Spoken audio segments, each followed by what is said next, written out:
The rain was falling hard that Thursday night, the drops beating against the window like desperate fingers begging to be let in. Inside the mansion, Luke trembled as he heard Carla's voice echo down the hall. "You are worthless. Sleep outside like the dog you are."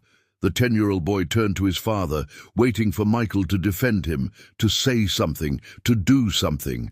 But Michael was in the living room, pretending not to hear, pretending his son wasn't being destroyed right in front of him. And when Luke watched the door close behind him, burying him in the darkness of the cold night, something inside him closed off too.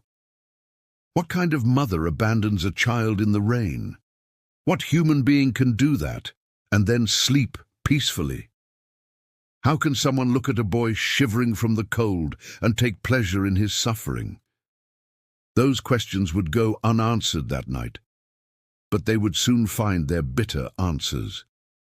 And the entire world would learn the truth about Carla.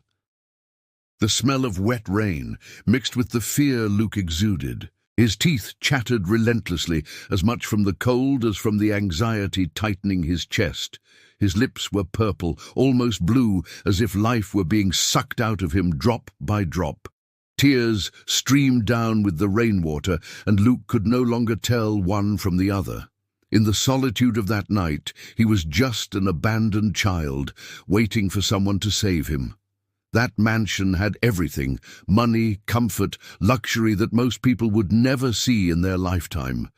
But within those high walls, there was an invisible hell that no one on the outside could see. No one knew what happened at night, when the lights went out and Carla's true face emerged. The perfect appearance, flawless hair, designer clothes, a rehearsed smile, hid the filthiest cruelty. And Luke was this family's dirty secret, the ghost no one was supposed to mention. Michael was 55 years old and a powerful businessman, controlling 3 large import companies. He had been a widower for 7 years, having lost his first wife, Luke's real mother. Then he married Carla, a 35-year-old woman who was too beautiful, too smiling, too perfect. Luke was only 10 when this woman entered their lives, promising to be a new mother. But that rainy night was only the 3rd time Luke had been forced to sleep outside on her orders. Carla had a sick jealousy of Luke, a jealousy that bordered on madness. She hated every hug Michael gave the boy, every time the father asked how his son's day had been. She hated that Luke still remembered his real mother, that he whispered her name during his nightmares. And she had a perfectly outlined plan: to drive Luke from the house, to make Michael abandon him, to be left alone with the money. It started with nights on the street, then came total rejection, then permanent disappearance. But Luke didn't know that this night would change everything forever, because a woman was arriving to clean that house, a woman who would completely change the course of this story. A woman who had something Carla didn't, a heart that still knew how to love. Her name was Julia, and she was about to discover the filthiest truth of this mansion. She didn't know it yet, but that cold, wet, rainy night would be the night she became the hero no one asked for, but everyone needed. It all started when Michael met Carla at a business party. 7 years of being a widower had left him lonely and vulnerable, and he desperately wanted to fill that void. He didn't see the danger signs in that woman, how her eyes went vacant when she thought no one was watching, how her smile was just a smile, never reaching those cold, calculating eyes. But Michael was too desperate to question it, and so Carla entered their lives like a siren pretending to be an angel. With Michael, she was attentive, affectionate, dedicated, always whispering words that fed him emotionally. But with Luke, she was a demon disguised in silk clothes. From the very first day, Carla hated him with an intensity that frightened even those who knew her. Small cruelties at first, forgetting the snack he asked for, forgetting to take him to the doctor, acid comments about his appearance, but over time the cruelties intensified, evolved, and became systematic abuse that no one could prove. Julia was 45 years old and had seen everything in a life that had treated her harshly. She was a mother of two, divorced from a man who chose alcohol over his family, and had worked for over 20 years as a cleaner. She had calloused hands from work, tired eyes, but she also had something rare, a heart that had not learned to be bitter. When Julia saw someone suffering, her protective mothering instinct was activated with the force of a hurricane, and this rainy night her instinct would be tested like never before. Michael's mansion was in the Heights, the city's affluent district, surrounded by iron gates and impeccable gardens. From the outside, it looked like the place where dreams came true. A heated pool, a private sauna, garages with luxury cars. But inside, it was a horror that no one could see because it was covered in gold and marble. The kitchen was enormous, with marks from broken objects on the walls, marks Carla always blamed on accidents. And the attic. No one was ever supposed to know exactly what happened up there in the moments when Carla was disciplining Luke. Michael was a 55-year-old man who controlled 3 companies and apparently controlled his destiny as well. But at home, he was controlled by Carla, manipulated like a puppet by a woman who perfectly understood his fears. He loved Luke deeply, but that love was paralyzed by guilt and weakness. Guilt for remarrying so quickly, guilt for not seeing what was happening, guilt for being alive while Luke's real mother was dead, and that guilt kept him trapped, unable to protect the son who needed him most. Carla was 35 years old, and her heart was made of stone painted gold. She married Michael not for love, but because he was rich, powerful, and vulnerable, the perfect combination for a predator. From the first day, she hated Luke because he was living proof that Michael had loved another woman before her. And Carla didn't share. Carla possessed. Carla destroyed everything she couldn't completely control. Luke was the last barrier between her and absolute control over Michael's life and wealth. One day, Julia was hired to clean the mansion 3 times a week, and her world changed in a way she could not have predicted.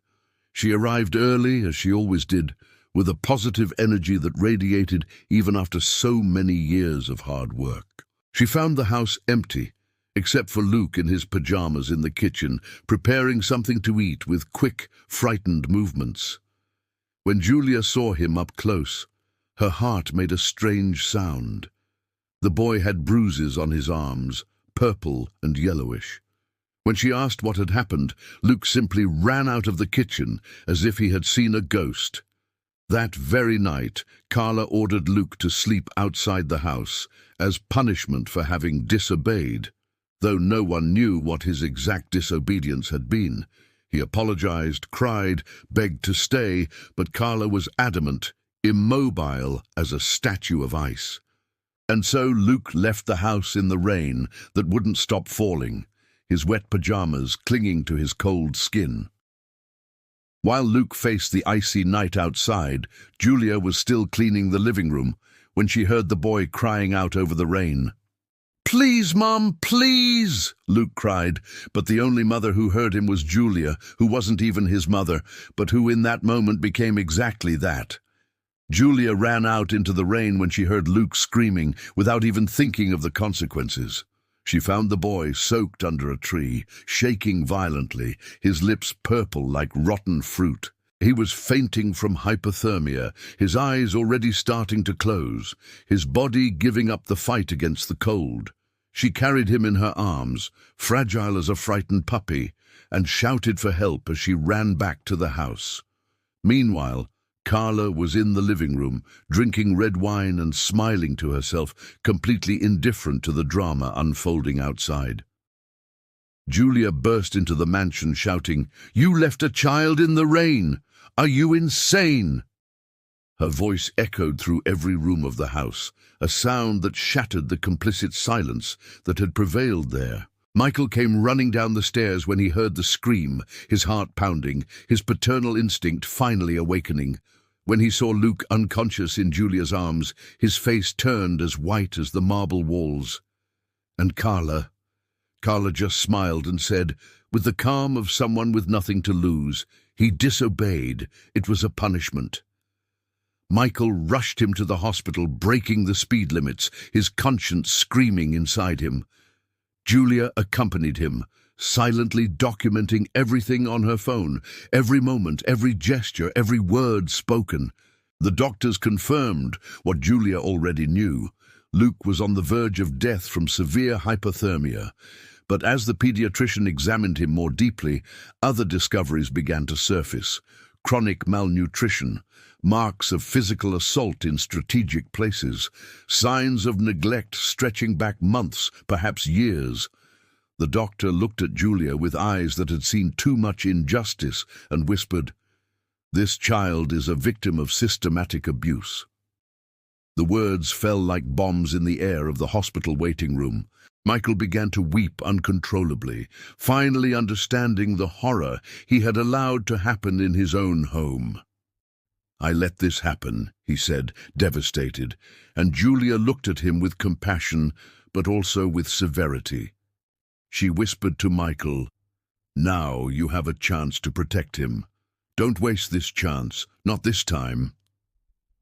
But Michael's phone wouldn't stop ringing, and every ring was Carla calling from the other end. She said it was all a misunderstanding, that Luke had lied, that the boy had faked everything to separate them, that he was a manipulative and ungrateful son. And Michael, weak and confused by fear, almost believed the lies pouring from that poisoned mouth. He almost went home without Luke, almost chose Carla again. Julia felt a cold dread in her stomach when she heard Michael considering giving Carla a second chance. Her heart hammered like a bird trapped in a cage, her maternal instincts screaming on high alert. She thought of her own children, of what it would feel like to lose them to someone like Carla. The anger she felt in that moment was the purest, most justified anger she had ever felt in her life. And Julia made an irrevocable decision. She would document everything, and she would put Carla in prison, no matter what it cost. But what Carla didn't know was that Julia had already been recording for hours. She already had 5 complete videos of the abuse, each one documenting a moment of inexcusable cruelty. She already had photographs of the marks on Luke's body, taken with her phone in the hospital room. She already had detailed notes of everything the doctor had said, every diagnosis, every conclusion. The war had begun in that hospital, and Carla would face an adversary who knew no mercy. In the following days, Luke stayed at Michael's house, but now surrounded by a protection that hadn't existed before. Julia increased her visits to personally care for the boy, feeding him warm soups, tucking him in with stories of hope. Carla saw this as an intolerable invasion of her kingdom, and she began to harass Julia with a rage she could barely contain. She threatened to withhold her pay, called her a miserable cleaner, humiliated her in front of everyone on the street, in front of the doorman. But Julia was not intimidated. Every verbal assault was recorded on her phone, every insult was documented, every moment was proof. One day, Julia went into Carla's closet to clean and found something that would change everything, a black, leather-bound diary. She opened it with trembling hands and discovered confessions that left her breathless. "I will break that boy until Michael abandons him," was written on the first page in elegant, deliberate handwriting. There were entire pages of manipulation strategies, of plans to drive the father and son apart. And there were shocking confessions. "Today, I locked the little one in the bathroom for 6 hours. He apologized for breathing." Julia photographed every page with her phone, her hands shaking with contained rage. Every word was evidence, every confession a nail in Carla's coffin. When she finished, her phone contained not only videos, but also the handwritten confession of a woman who thought she was untouchable. She put the phone in her pocket and continued cleaning the house as if nothing had happened, as if her fingers weren't vibrating with adrenaline. Carla had no idea that her own diary had become the most powerful weapon against her, but Carla discovered that Julia had photographed the diary, and her reaction was immediate and furious. She called the police, accusing Julia of invasion of privacy, of theft, of espionage. The police officers arrived at the mansion and almost took Julia in on charges, almost putting her in an impossible situation. But Michael, finally, took a definitive side, Luke's, and indirectly, Julia's. He admitted to the officers, "Yes, I knew about the abuse. Yes, I let it happen. But now I will protect my son at all costs." Julia was confused and torn.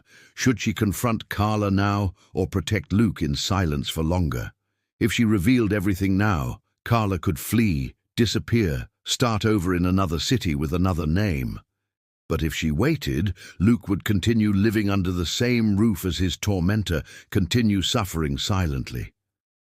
Michael asked her to keep documenting, promising he would make a formal complaint to the district attorney when they had enough proof. Julia agreed, but she knew deep down that time was running out, that something had to happen soon. Michael's secretary, a woman Julia didn't know had been corrupted, called Carla. She whispered, "Everything will be reported soon. Prepare yourself." Carla had paid this woman very well to spy on him, and now she knew her time in that house was limited. She began to prepare her escape, withdrawing money from the joint account, preparing false documents, bags being silently packed. But Julia saw her one night putting bags in the trunk of her car, and in that moment she knew. She had to act now, not tomorrow. Julia called a police detective she knew from a previous investigation, a fair man who cared about children. She showed him all the proof. The videos, the photographed diary with handwritten confessions. The detective was shocked, not by the existence of the abuse, but by its meticulous and irrefutable documentation. He issued a warrant for Carla's immediate arrest, her description distributed to all units. But he also warned, "She's going to try to run. You need to act fast, very fast, before she disappears." That night, Julia scheduled a meeting at the mansion, a meeting Carla thought was about reconciliation. She called Michael, Luke, and even the closest neighbors as silent witnesses. Carla would be confronted with all the evidence, her lies destroyed in front of witnesses, and the police would be waiting outside, ready to arrest her as soon as the final words were spoken. But Julia didn't know yet that Carla had a weapon hidden in her pocket, and she was far too desperate to care about the consequences.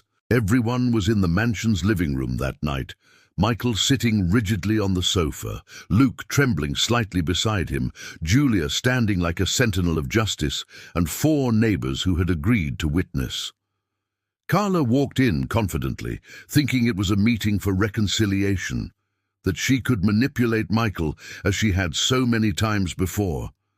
Her smile was the one that had won over the world, the one that hid an abyss of cruelty. But when Julia began to speak, that smile began to fade, line by line, like a drawing being erased. Julia took a deep breath and said, "Carla, you have the right to remain silent, but I am going to speak, and everyone here is going to hear the truth." Julia showed the first video on a large screen she had brought. Carla screaming at Luke with an inhuman rage. "You are trash! You are trash! Nobody loves you! Your father should have let you die when your mother died." Carla's voice echoed through the room, and everyone present felt the weight of those words. Then the second video, Carla hitting Luke on the back with a leather belt, her blows measured and deliberate. Luke was crying silently in the video, begging her to stop, but Carla continued, "You deserve every blow. You deserve to suffer." Luke, trembling, got up and ran into Julia's arms, not Michael's, but Julia's. He began to cry uncontrollably and revealed, in a small, devastated voice, "She hit me every day. She told me I didn't deserve to live. She said Dad hated me." The doctor who had treated Luke at the hospital was among the neighbor witnesses. She stood up and confirmed formally, This boy was the victim of systematic abuse. The marks on his body correspond exactly to blunt force objects. This is forensic medicine, not opinion. Michael, upon hearing his own son's confession, completely broke down, his shoulders shaking with sobs that came from his deepest core. At least 8 people were witnessing that confession at that moment, all with their phones recording, all prepared to testify. The doctor had complete documentation of Luke's injuries in his hospital file. Michael's lawyer, who was present, stood up and declared, "This is sufficient evidence for a conviction. This is sufficient evidence for immediate arrest." Julia held Luke's hand tightly and whispered to him, "You were so brave, very, very brave. Now it's time for you to rest." And for the first time in months, in a moment that should have been agonizing, Luke smiled, a weak but genuine smile. Luke turned to Carla, his small body mustering all the courage a 10-year-old boy could gather. With a voice that trembled but remained firm, he said, "You hit me, you locked me up, you humiliated me every day, and I thought it was my fault, that I was too bad, that I didn't deserve love. But Julia taught me that it's your fault, only yours. You chose to be mean. And now I want you to know, I'm staying with my father. You are the one leaving. You are going to jail." The room fell into absolute silence, and even the neighbors had tears streaming down their faces. Julia then opened Carla's diary, enlarging each page on the screen so everyone could read. "I will break that boy until Michael abandons him," Julia read aloud. "Today, I locked the little one in the bathroom for 6 hours. He apologized for breathing. If he disappears, Michael will finally be mine." Every page was a confession from a woman who had documented her own evil with calligraphic elegance. Michael screamed, "How could you? How could you do this to a child? To my son?" His face was red with rage, his fists clenched as if he wanted to destroy something with his bare hands. And Carla finally understood that she had lost. Her smile vanished completely. She began to scream insults. "You are liars, you miserable cleaner. You ruined my life." But no one was listening to her anymore. The silence of condemnation was louder than any scream. The living room door opened and 3 police officers entered in formation, their black uniforms contrasting with the white walls. They read Carla her rights as they placed handcuffs on the delicate wrists that had caused so much suffering. Carla began to curse, to scream threats. "I will sue all of you. I will get out of this. I will get my life back." But as the officers guided her out of the mansion, her voice grew weaker, less convinced. And when she passed Luke, the boy didn't turn to look at her. He was holding on to Julia, finally safe. That night, the story leaked to the press. Cruel stepmother banished stepson in the rain. Heroic cleaner rescues boy from certain death. The story went viral in a matter of hours. Every newspaper wanting more details. Every TV show asking for interviews. Carla became the most hated woman in the city in real time. Her social media comments boiling with justified hatred. Photographers surrounded her as she was taken to the police station, their flashes blinding her as she tried to cover her face. And in every corner of the internet, an ordinary cleaner was being called a hero. In the precinct's interrogation room, Carla was still trying to defend herself with failed arguments. "It's all lies from a jealous cleaner," she yelled at the detective, who watched her with contempt. "She wants to destroy my life because she's miserable and I have everything she'll never have." But there were security cameras that filmed her hitting Luke inside the mansion itself. There were videos she didn't even know had been recorded, and each one was an additional nail in her coffin. The detective presented the most shocking video. Carla hitting Luke with a belt, her face contorted in pure rage.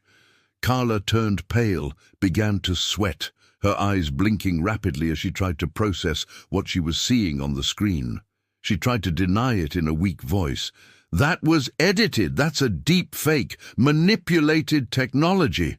But Julia, who was watching from behind the one-way glass, whispered crucial information to the detective. "I can see my own hand in the corner of the video," the detective explained.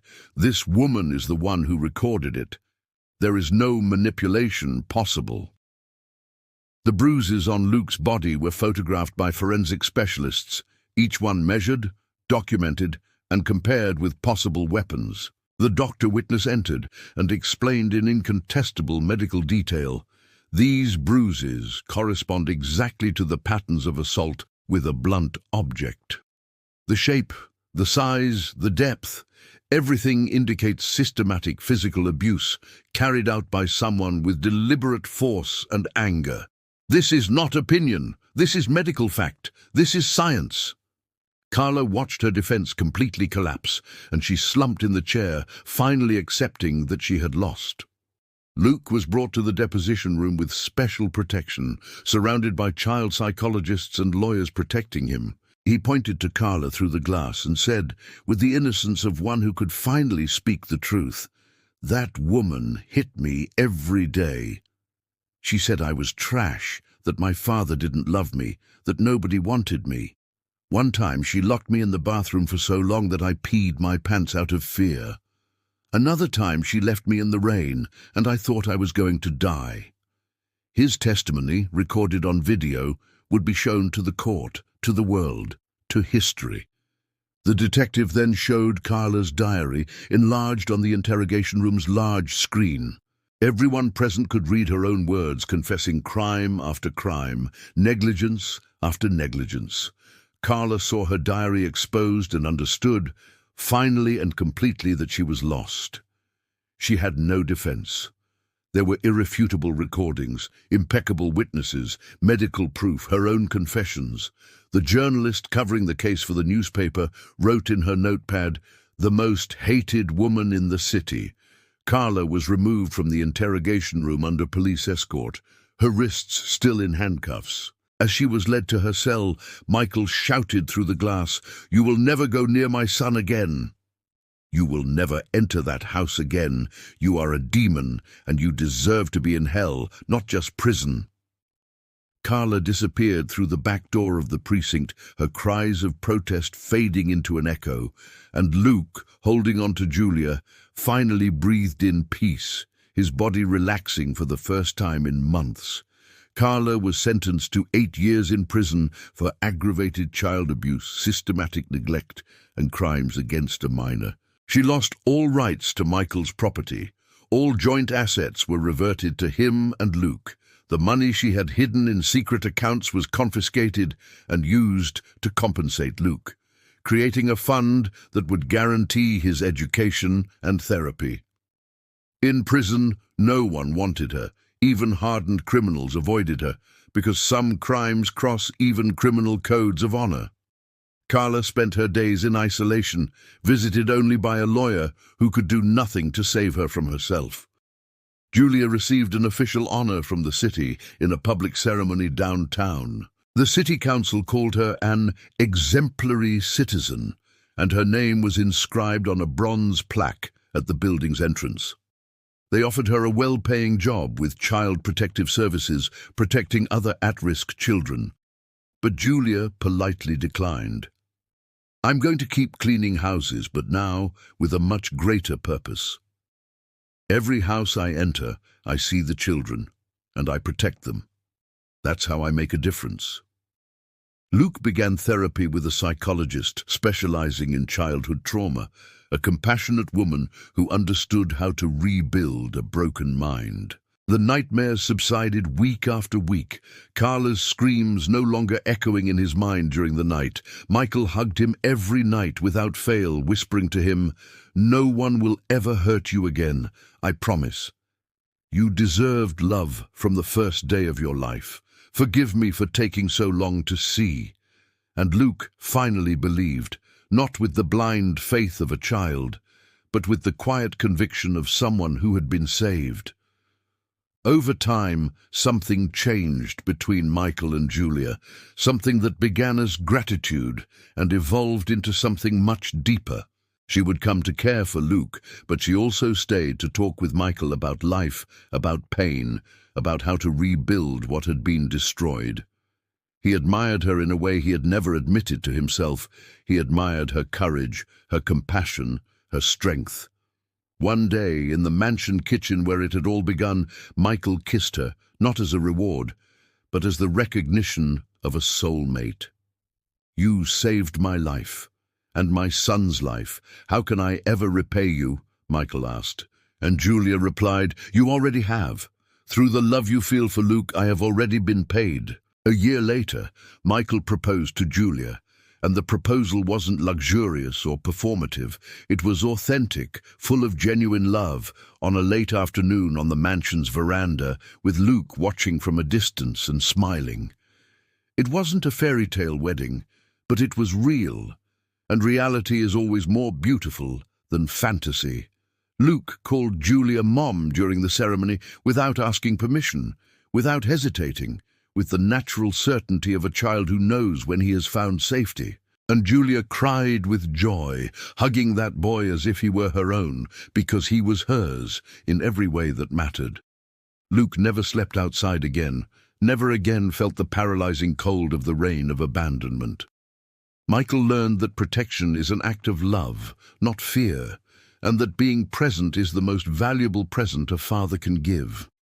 And Julia proved that an ordinary cleaner with hands calloused by work can be the hero who changes everything.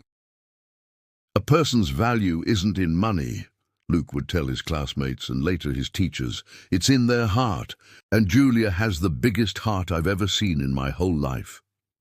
3 years later, Luke and Julia's story had inspired hundreds of other children suffering in silence. Now, when someone suffered abuse, the family or school would call the Julia Project, an NGO that protected minors and punished abusers. The project had started in Luke's own classroom with an essay about his story. His teachers realized its importance and carried the project forward, creating a protection network that crossed cities. And it had all started on that rainy night, when a cleaner heard a boy crying in the rain. Julia continued cleaning houses, but now with a sacred mission. In every house, she watched the children with eyes that knew how to recognize the signs of abuse, unexplained marks, fear of certain adults, disproportionate sadness. She documented silently, she warned discreetly, she protected in a way that no one could trace back to her. And in every house there was a chance for another Luke, a chance for a child to be saved at the exact right moment. Michael helped her, funding investigations, hiring lawyers, ensuring that no child fell through the cracks of the system. When Luke turned 18, he chose to study child psychology, determined to help other children as he had been helped. He worked with Julia on the projects, and together they created intervention protocols that were adopted by child protection agencies across the state. Luke's story was no longer just his. It had become a manifesto of hope, a manual for how to survive and thrive after trauma. Michael never married again after Julia. She was everything he needed, everything he deserved, and the mansion, which had once been a hell, became a refuge for children who needed temporary shelter. What would you do if you saw a child being abused? Would you have Julia's courage, or would you remain silent? Because on every street in your city, there are Lukes waiting to be saved, and there are Julias waiting for a chance to make a difference. The choice is yours. It always has been. It always will be.